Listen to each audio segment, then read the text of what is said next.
Anambra State Sports Development Commission has introduced a monthly physical exercise program for residents in the state.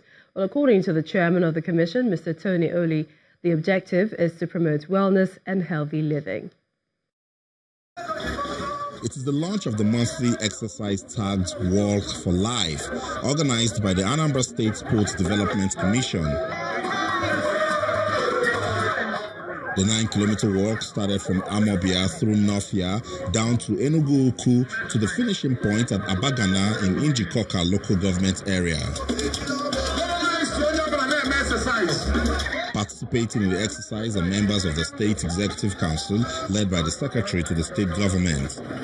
This commission is charged with ensuring that Anambra State not only takes part in all national and international competition, but also to ensure that in the Anambra, starting with those of us in his government, have healthy body, because out of healthy body you have healthy mind.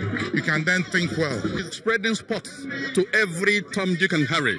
So it's either you're a footballer or you're a boxer or you're a basketballer or you work for health. So if this continues, the government is going to crash its health budget because people are healthy, people are not sick, therefore people do not go to hospital.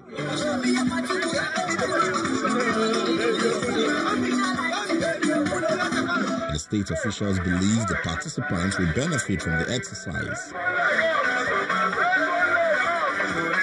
We're already planning for the second edition, which we are looking at 1st of December, because we are looking at it that it will be first Saturday of every month. In short, some people are already clamoring for every fortnight.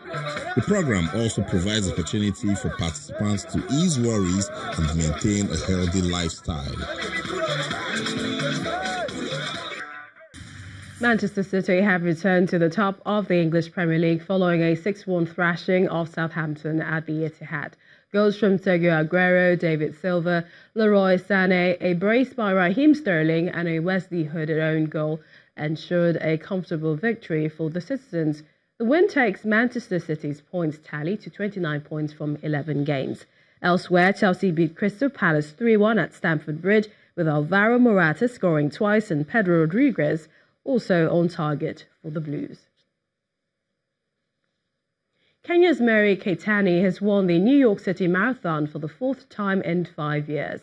Keitany, who was second in 2017, won back the title in an unofficial time of 2 hours, 22 minutes and 48 seconds. She finished almost 4 minutes ahead of compatriot Vivian Cheruiyot, while USA's Charlene Flanagan was third.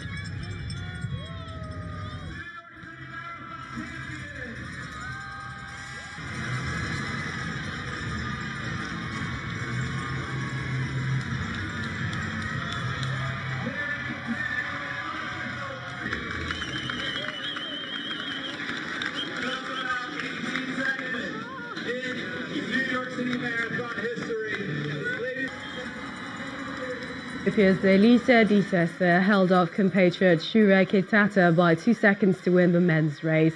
He crossed the line in an unofficial time of 2 hours, 5 minutes and 59 seconds.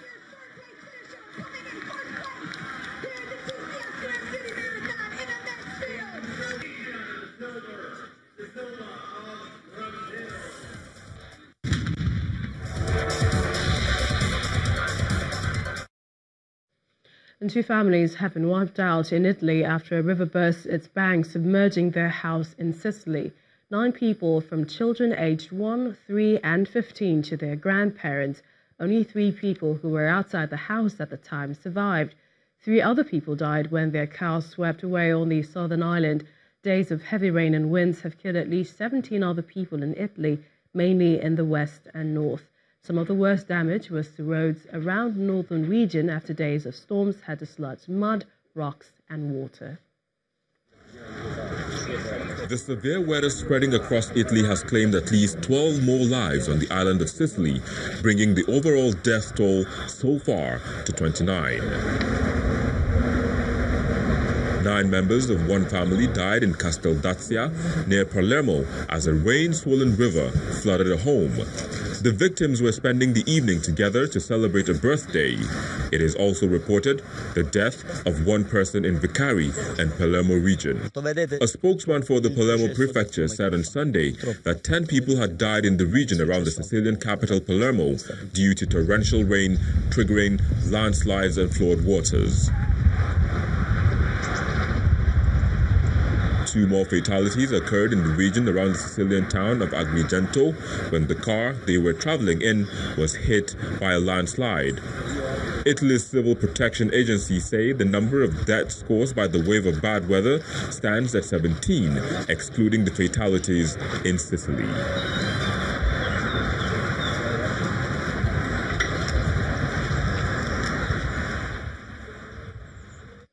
And voters in the French Pacific territory of New Caledonia have rejected a bid for independence. Local media reports that partial results from 2/3 of the ballot indicate 59.5% voted in favor of remaining part of France.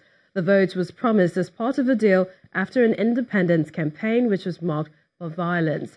A yes vote would have made New Caledonia the first French territory to break away since Djibouti in 1977 and Vanuatu in 1980. Under the terms of a 1998 deal, a no vote result at the end of the polls may not spell the end of the independence drive. 2 further referendums on independence can still be held before 2022. The Pacific Territory is seen by France as a strategic political and economic asset in the region. 19 Islamist militants have died in a shootout after police chased what it called fugitive terrorist elements into the desert area west of Minya province. According to the Interior Ministry, the Islamist militants are accused of carrying out a deadly attack on Christians in Egypt. 7 Coptic Christians were killed in an attack on 2 buses near a monastery in Minya on Friday, what the IS group said it carried out. It was the latest in a series of attacks by extremists on Egypt's Coptic Christian minority.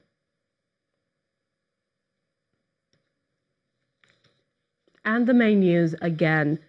The Plateau State Command of the Nigerian Police today confirmed their 19 suspects to appear in court for their involvement in the disappearance and eventual death of retired Army General Idris Alkali. The command's PRO, who disclosed this while parading the suspects in Jos, says the 19 suspects will be charged according to their involvement in the crime. Well, that's news at 10 tonight. Many thanks for watching. I'm Militant. Have a good night.